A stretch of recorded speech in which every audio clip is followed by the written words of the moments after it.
welcome Sandeep to meet Praneeth. And first of all, thank you so much for bringing your success story to everyone who is watching this channel today.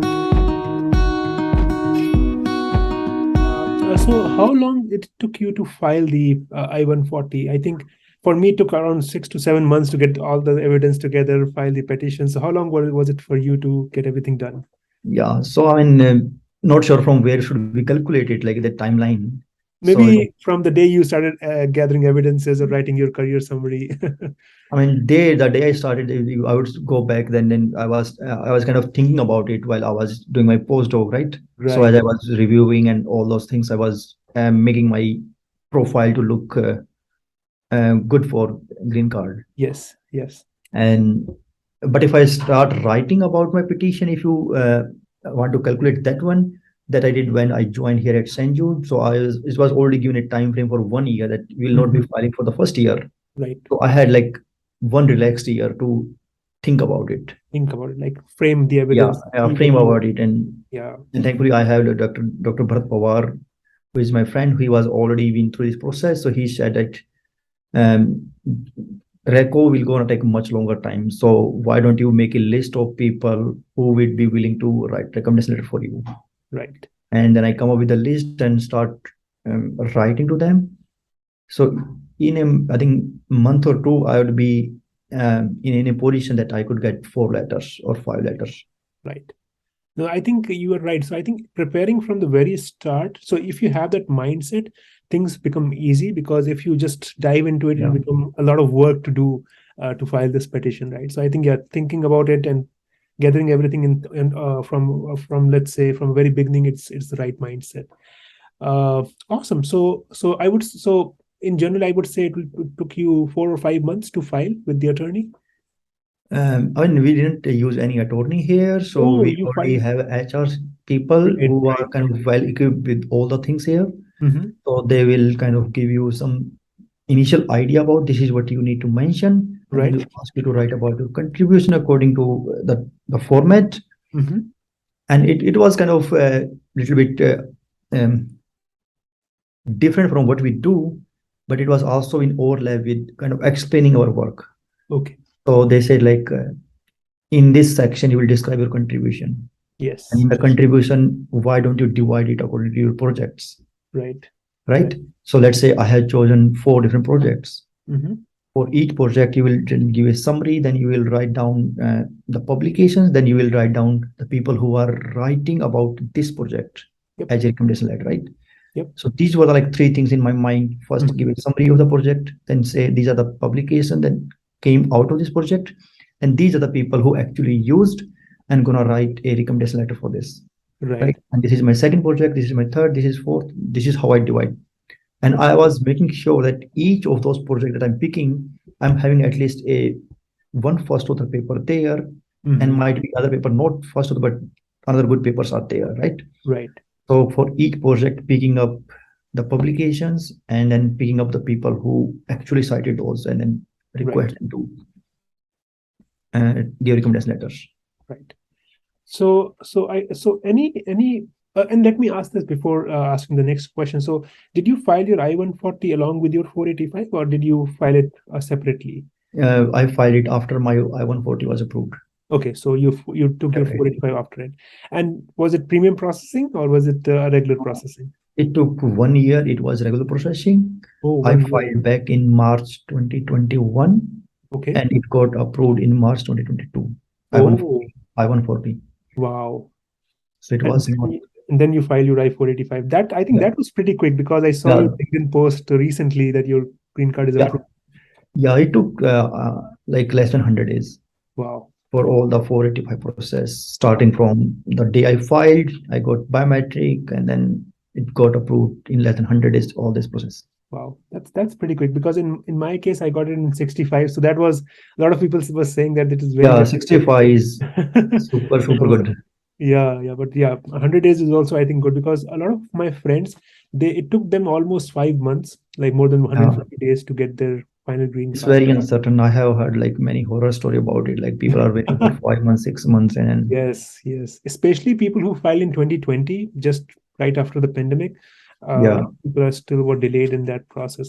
Uh, any hiccups in the process, like any RFEs or any documentation that you think that, well, I should have prepared for it before, and now it's something that I don't have time to get, or any kind of hiccups that you think were in the process?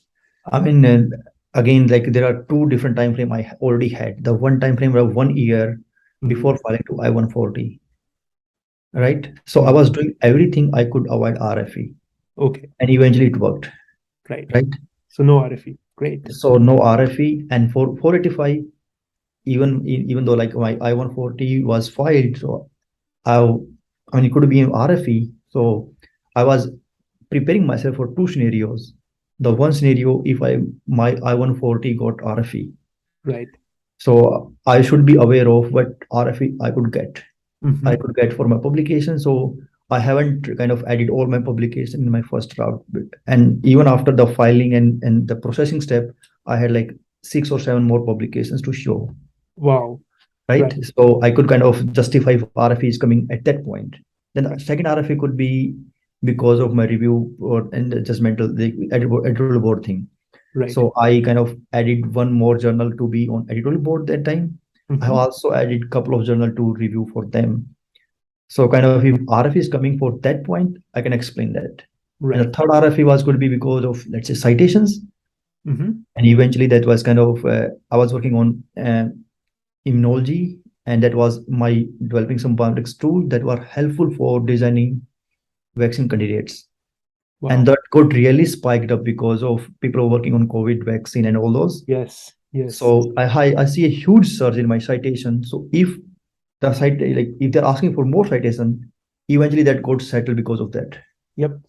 Yep. So that was kind of my preparation. Like if there is RFE, and I'm good to have some sort of response, Right. and Right. probably will kind of argue with them and will settle the RFE. That was my idea. Right. No, Eventually, and thankfully there was no RFE. And for Mhm. the second stage, when like file one, the second stage like there is no RFE, I should be prepared if my I-140 is approved on day one. I should be able to file my 485 in day 10, let's say. That Yes. was kind of my idea of preparing the documentation. Right. Right. No, I think this is something the viewers would definitely learn. Like, this is the future's kind of future mindset thinking, right? That you already were preparing for all the kind of scenarios that you could face while working on this petition, Yeah. right? So if Yeah. people are preparing from the very beginning, this would become really easy task going forward, right? Yeah, I remember like some of the things that I was preparing for my 485, like since I need to have my birth certificate, right? And if Yeah. the birth certificate is, let's say, late issued, you need to have some affidavit. Yep. So in the meantime, when I was kind of preparing for the second scenario, when there is no RFE and it got approved, do I have all the documents? Yes. For 485. And I checked with all my friends and also with the HR here, and kind of prepared a list. These are the things I would need immediately, Right. and kind of prepared all those things. Mm-hmm. And it took me like just 10 or 15 days that I was targeting. After my I-140 is approved, I did file in 2 weeks, my 485.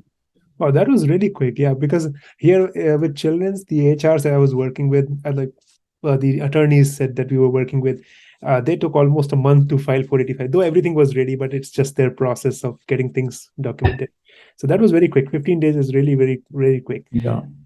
So in terms of an overview of 485, so like in terms of the documentation, what were the major documents that you had to kind of provide for 485? Birth certificate, marriage certificate if you're married. Yeah. Can you just lay out what all you had for 485? I prepared a list there, and these are the only two documents that I need to get by that time, because all the other documents like I-94 or pay stubs or Yep. all those documents are already with me since I'm in here. So like my J-1 waiver receipt, my H-1B approval receipt, or photographs. Right. So all those things were already there, except my birth certificate was not there. My marriage certificate was also there. So I kind of prepared to have my birth certificate before that time, and also if the birth certificate is late issued, to have extra affidavit along with that. Right. Those were the things I only prepared for, especially for 485. Right. So yeah, I think I also had to get an affidavit because in my birth certificate, my mother's name was not listed. So Mhm. I had to get a affidavit to prove that, yes, both the parents were present at the birth, and then this is the names and all that. So I Yeah, think a lot of people sometimes ignore the fact that you have to check your documentation so yeah, that make sure everything is listed correctly and matches across the documents. yeah. So I yeah. mean, I was following with all my friends who were kind of in this process before Yep. me. So I was Mhm. asking, like, what document did you need, and how did you get this document? How did you make this document? So, Right, right. No, that is really great. So let me ask this question, and this is something a lot of people might be wanting to hear from you. So is EB-1 achievable with right documentation? yeah, I think so. Let's divide I-140 and 485. Mhm. When you talk about the documentation, we are talking mostly about the 485, No, right? with the I-140 as well, like Yeah. evidences and yeah. So talking about I-140, yes, it is achievable. It's not something they are looking for Einstein level people. They are looking people who are doing good in their field, and Yes. as long as they are doing good in their field and diversifying themselves, Mhm. going beyond the job description, what I say Yes. means going for review. Like no job description will ask you to be on the review board. Correct. That's why if you are much aware, and this is not going to hurt you. Let's say if you're not filing, in my case I was not definite that I will be going to file my green card, but I was prepared. If I need to file, I should have everything I need to. Makes sense. Yeah. Yeah. So like when I was in US and it was just my first or second year of postdoc, that's the time I was kind of learning all this process. Yes. And while learning, I get to know that you need to be doing this and this along with what you do here, Correct. right? So Correct. that's how I kind of prepared myself. Not necessarily I'll file, but if I file, do I have everything? Yes. That makes sense. So I think you're right. So at least you should be aware of the process, and Yeah, then that way you will be having more options to decide whether you want to or whether you don't yeah. want. I mean, there are a couple of things that you cannot change much, like you cannot control your citations. Correct. Correct. And eventually, like we are in Boundex field, and I have kind of some uh, uh, myth that I heard Mhm. that you need like 1,000 citation, you need this one and this. Like there was some sort of discussion like that. Like people got rejected even after 1,000 citations, and Yes. people got rejected because they took recommendation letter from, let's say, Nobel laureate, and the uscis people compared their profile with the people who are writing their recommendation letters. Yeah. Yeah. So I had some sort of myth, but I said like, okay, these are things that I don't fully Can't believe in. control. Yes. Yeah. And the like citation, I cannot control my citations, but what I can do, I know like to get more citation, you need to at least write more review articles. Like True. review article get more citation than the your Yep. research article.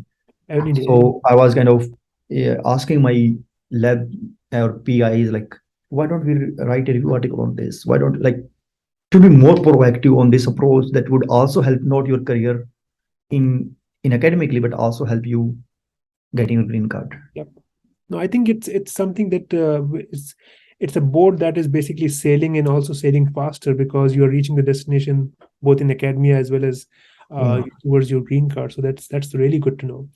Uh, one advice, no, not one advice, but any advice that you would like to give for future aspirants. I know you're being followed by a lot of different people on LinkedIn, so a lot of people are already following you. So anything that you want to say that would help any person who is targeting EB-1 or is thinking about EB-1. So what should be the advice for them? I mean, read out. Like, do not believe anything that you hear. Try to read the document from USCIS, Yes. and then you will say these are what they're looking for. Like these are the condition I can qualify for, Hmm. and then see if you are not able to qualify three or two of them, how you can add those listed in your profile. True. And if you have a strategy, then probably let's say you are not reviewing enough right now. Hmm.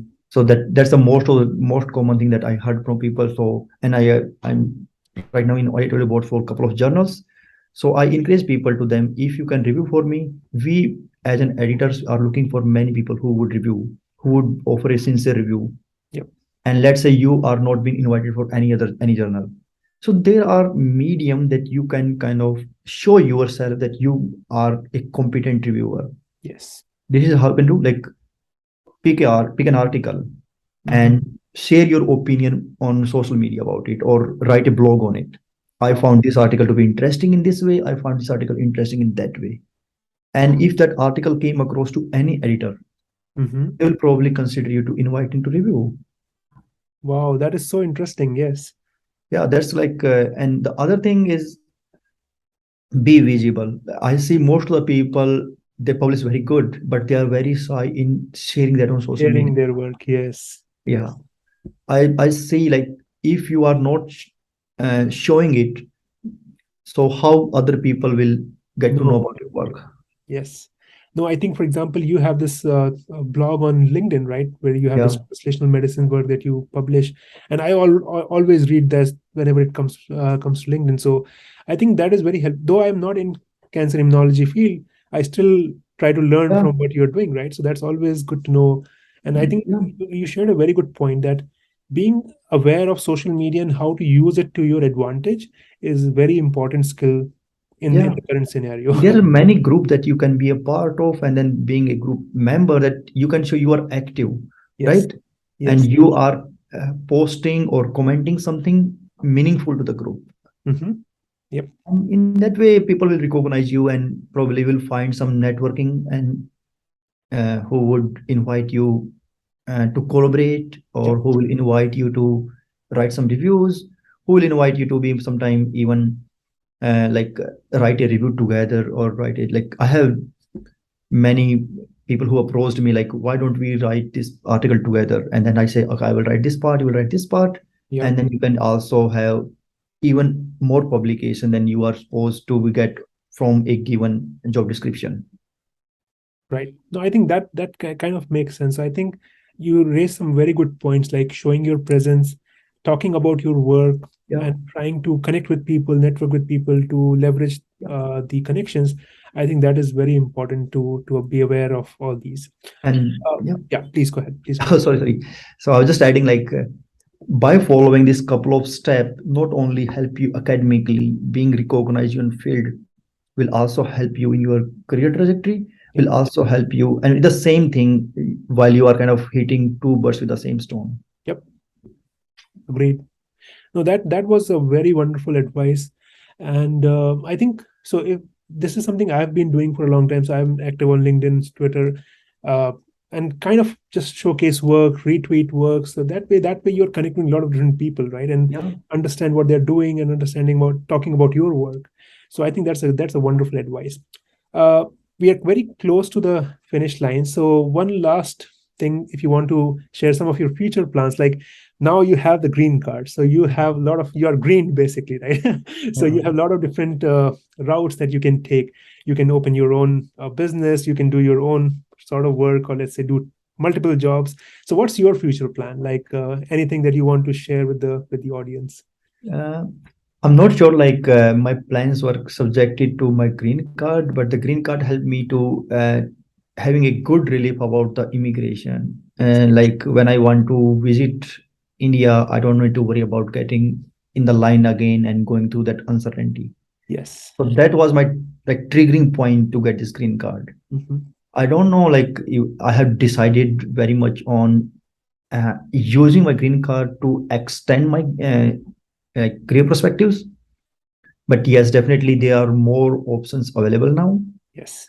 and I'm still exploring which way it could help me in that direction. So I haven't, like, a great thought on this. Okay. But yes, my triggering point was to get rid of this uncertainty. Yeah, the travel uncertainty, like if you Yeah, leave the traveling country, would you uncertainty, be or able to like, enter back? yeah, while you are filing for any other job, you are asking for this and this thing. Yes. So at least it's better to have that freedom. Yeah. No, that completely makes a lot of sense. So first of all, let me thank you for taking out the time. I think this set of questions that we kind of discussed today, that would definitely help a lot of people who are listening to this or look or seeing this video. And if you're okay, can I share your LinkedIn profile so that people Yeah. can reach out to you? No, not an issue. If they have any questions, feel free to also put in the comments if you have any questions. And yeah, thank you so much, Sandeep, for joining us today. Thank you so much.